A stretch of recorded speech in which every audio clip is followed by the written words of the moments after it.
अरविंद में कीर्ति की है? वो है, वही तो बीमारी है सारी। वो ना होती थे पता नहीं क्या कर देता। 99 में भी थी वो, सब हमेशा से रही है। शुरू से अरविंद एम्बिशियस रहे। हाँ।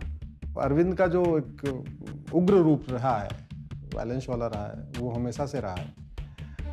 तू तड़ाक करके फिर गाली और बहुत अजीब तरीके से बात करना। चलो आपस में चलो बात करते हैं तो समझ में आता है, ठीक है दोस्त यार है, चोर साले तू तड़ाक कर लिया। लेकिन अगर बाहर के व्यक्ति को आप करते हैं और वो भी एकदम गुस्से में, तो उससे समझ में आता है कि नहीं नहीं नहीं, आपके अंदर है वो जो निकल रहा है। आपकी इसका मतलब आपके अंदर गाली है, आपके अंदर गंदी चीज़ें हैं, बस उसको मौका मिलता है वो निकलना शुरू हो जाती है।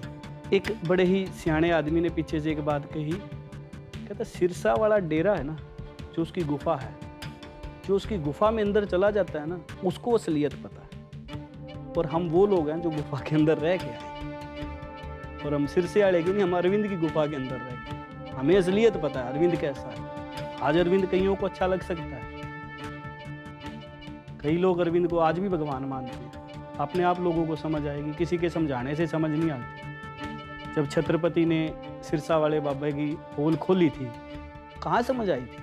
आज तक लोग उसके पैरी में पड़े हुए थे। मतलब 15 साल केस चला, किसी को कोई समझ नहीं आई। वैसे ही अरविंद वाला हाल है। हम जितना मर्जी समझा लें लोगों को, कईयों को नहीं समझ आएगी, वो समय के अनुसार समझ आएगी। उससे ज़्यादा गुस्सा आता है।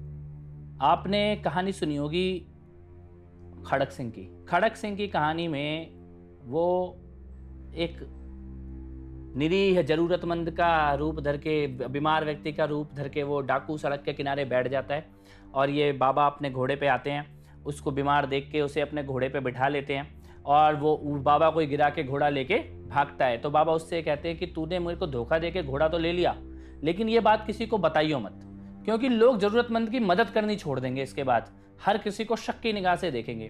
केजरीवाल ने आंदोलन के साथ यही किया।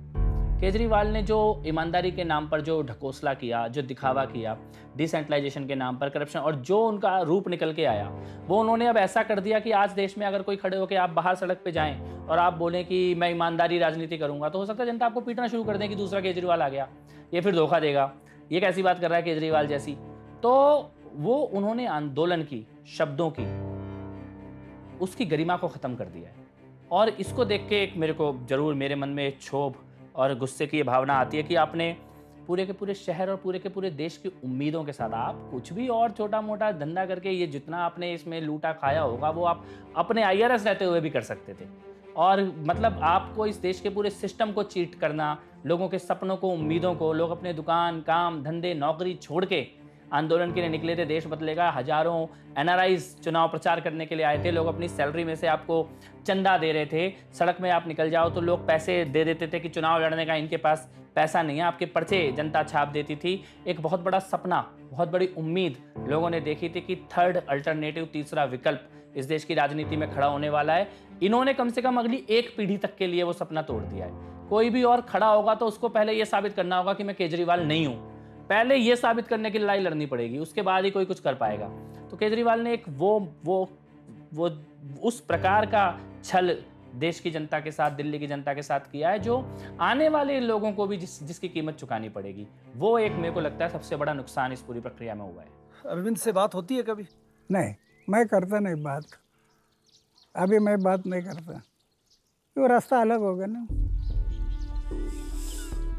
उनका रास्ता अलग हो गया, मेरा रास्ता अलग हो गया। संदेश आता है कभी?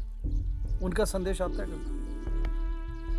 बीच बीच में फ़ोन वगैरह मैसेज आता, मैं उठाता नहीं फ़ोन।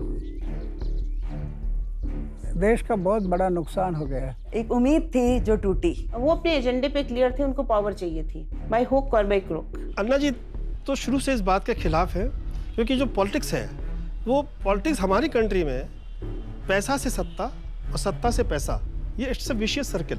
तो अन्ना जी उस तरफ जाना नहीं चाहते, अन्ना जी पहली बात जा ही नहीं सकते थे और जाना देना भी नहीं चाहते थे। उन्होंने यही कहा था कि आप अगर ये बना रहे हैं, क्वेश्चन किया था, मंच से क्वेश्चन किया था, आप अगर करना चाहते हैं तो आपको इसकी शुचिता बनाए रखने के लिए क्या आपके पास मैकेनिज्म है? हुआ ना, तोमर जैसे लोगों को इन्होंने ले लिया, कैसे कैसे लोगों को इन्होंने ले लिया, विनेबल कैंडिडेट्स को ले लिया, भ्रष्ट लोगों को ले लिया इन्होंने, वो पैरामीटर्स तो बना नहीं पाए ना।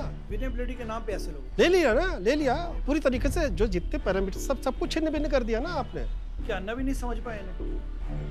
किसी के मन में क्या है बिल्कुल नहीं समझ पाए, बिल्कुल नहीं समझ पाए। मैं तो कहूँगा नहीं समझ पाए। धोखा अन्ना को भी मिला। इन्होंने अन्ना का नाम इस्तेमाल करके धोखा दिया।